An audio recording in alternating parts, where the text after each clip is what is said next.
लौटा रही है। कांग्रेस पार्टी विकास विरोधी एक बहुत बड़ी समस्या है। मंदिर का प्राण प्रतिष्ठा का मुहूर्त खराब नहीं है, कांग्रेस का खराब मुहूर्त आ गया है। ये नामदार है, हम तो कामदार हैं।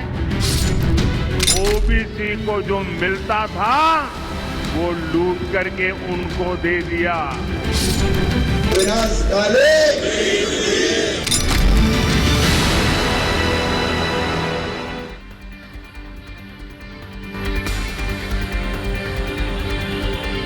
नमस्कार, आप देख रहे हैं रिपब्लिक भारत, आपके साथ मैं हूं Shweta Tripathi. Indian political league लेकर के सीधे ग्वालियर से, ग्वालियर जहां ज्यादा वक्त तक राजघराने का एक तरह से दबदबा रहा राजनीति पर, लेकिन यहाँ की राजनीति अब कौन सा करवट ले रही है, क्योंकि यहाँ कहे कि अपनी फिजाओं के लिए ग्वालियर जाना जाता है। जल्दी से मैं कहूंगी कि यहाँ की जरा पहली वो तस्वीर दिखा दे जो यहाँ पर ग्वालियर की उस आन बान शान को बताती है। ग्वालियर जो सांस्कृतिक समृद्धि को खुद में समेटे हुए है, ग्वालियर जो शालीन और शांत शहर कहा जाता है, लेकिन शांत उस मामले में है जब तक इसे छेड़ो नहीं। अगर छेड़ा तो फिर ग्वालियर छोड़ता भी नहीं है। लेकिन इस बार राजनीति में कौन सा रंग ग्वालियर दिखाने जा रहा है? यहाँ की महिलाएं मेरे साथ है, जनता जनार्दन मेरे साथ है, खास मेहमानों का पैनल हमारे साथ है। लेकिन ये जो महिलाएं हैं, चूंकि संगीत घराने भी यहाँ पर है, और उसी संगीत के साथ हम शुरुआत करेंगे आज कार्यक्रम। सुनाइए। हाँ, सुनाइए। कर्म हमारे श्रेष्ठ बनेंगे, कर्म हमारे श्रेष्ठ बनेंगे जब हम खुद पर गौर करेंगे। कर्म हमारे श्रेष्ठ बनेंगे, कर्म में दिव्यता, वाणी में मधुरता, खुश रहता और खुशी बांटता। निर्मोही को तौर करेंगे, निर्मोही को तौर करेंगे जब हम खुद पर गौर करेंगे। कर्म हमारे श्रेष्ठ। बहुत अच्छी बात है। देखिए, कर्म प्रधान, खुद पर गौर, यही तो राजनीति का वो उसूल है जो जनता बताती है अपनी वोट के ताकत के जरिए। और हमारे साथ खास मेहमानों का पैनल भी है। सबसे पहले मैं आपको परिचय करा दूं, हमारे साथ ब्रिज मोहन शर्मा जी हैं, पॉलिटिकल एनालिस्ट हैं। बहुत बहुत स्वागत है आपका। हमारे साथ इस वक्त आपको बता दें घनश्याम पिरोनिया, पूर्व विधायक भी बीजेपी के जुड़ चुके हैं, आपका भी बहुत बहुत स्वागत है। हमारे साथ सुरेश राजे विधायक हैं कांग्रेस के, आपका भी बहुत बहुत स्वागत है। बीएसपी की ओर से हमारे साथ सुनीता गौतम जी जुड़ी हैं, आपका भी बहुत बहुत स्वागत है। और समाजवादी पार्टी की ओर से रणवीर यादव हमारे साथ जुड़े हुए हैं। लेकिन सबसे पहले ग्वालियर के उस राजनीतिक समीकरण से जुड़ी एक रिपोर्ट देखेंगे और फिर इस कार्यक्रम को आगे बढ़ाएंगे।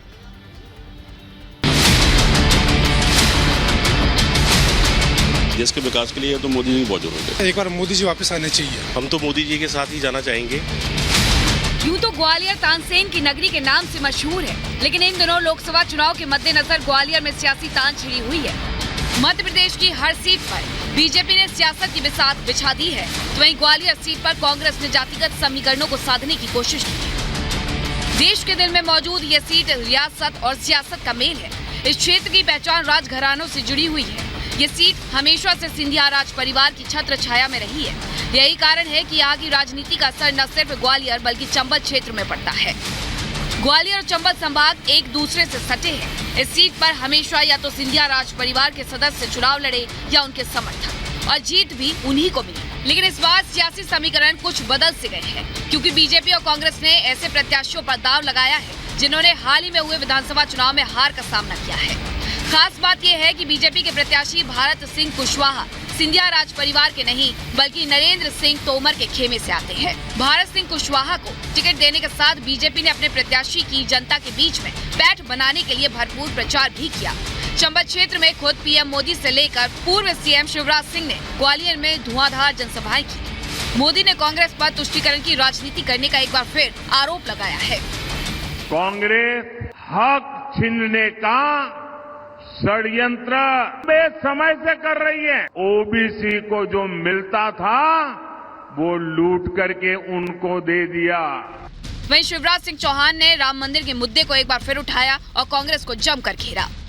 अयोध्या में भगवान राम का मंदिर बना, सबको खुशी हुई कि नहीं हुई? दीपक बहने जला रही थी, रंगोली बनाई जा रही थी, आनंद था, उत्सव था।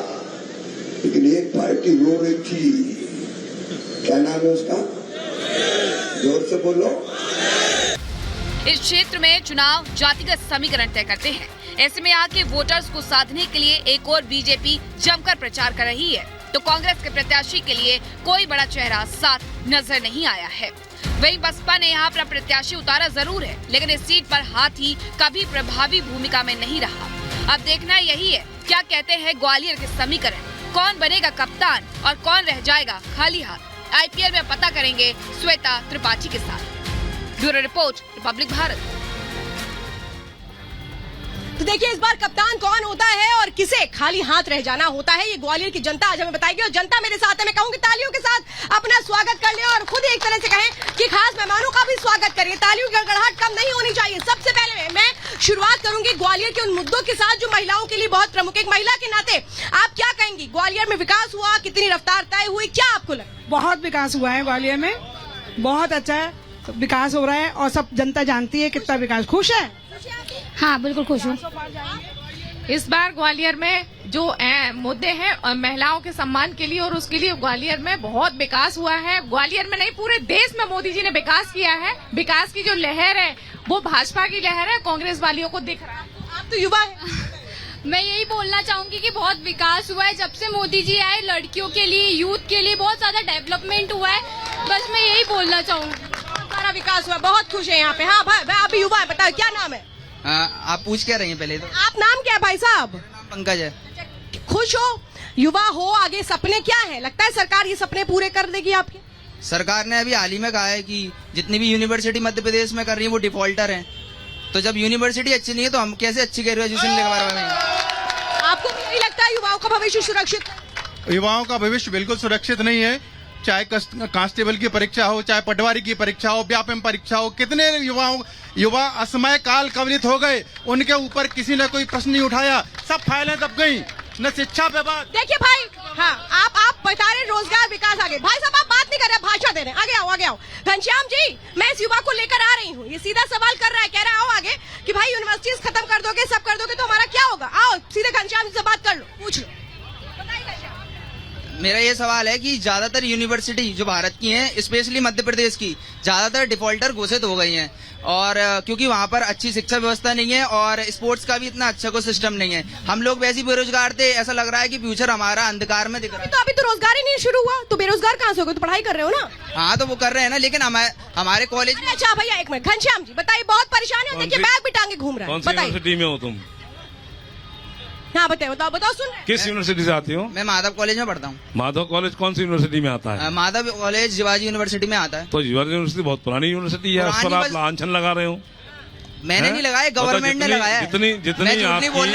जितनी आपकी उम्र नहीं होगी, मेरे पिताजी न जाने कितनी पीढ़ियां वहाँ से पढ़ी हैं और हिंदुस्तान भर में नहीं तो विश्व भर में शिवाजी यूनिवर्सिटी के हमारे छात्र छात्राओं ने न केवल ग्वालियर का नाम रोशन किया, पूरे भारत का नाम रोशन किया है। और मैं निवेदन करना चाहता हूँ, ये जो भैया सुनो, भाई साहब मैं कहूँगी हूटिंग ना करें, यहाँ पे सवाल का जवाब तो ले रही हूँ ना, सुनिए। देखिए मैं निवेदन करना चाहता हूँ, जब आपका बारी आए तो आप बोलें, अपनी बारी बात पूरी करें। क्या है असल में कांग्रेस की सरकार है नहीं केंद्र में, इस देश को सुनना, मैं गलत कहूँ तो आप टोकना। आपके पास इस देश को आजाद होने के बाद में हिंदुस्तान में अगर सरकारें किसी की रही तो केंद्र में कांग्रेस की सरकारें रहीं और प्रदेश में भी लंबे समय तक कांग्रेस की सरकारें रहीं।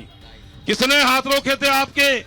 किसने मना किया था कि आप देश का, प्रदेश का परिवर्तन मत करो, देश का और प्रदेश का विकास मत करो? किसने आपके हाथ रोके थे?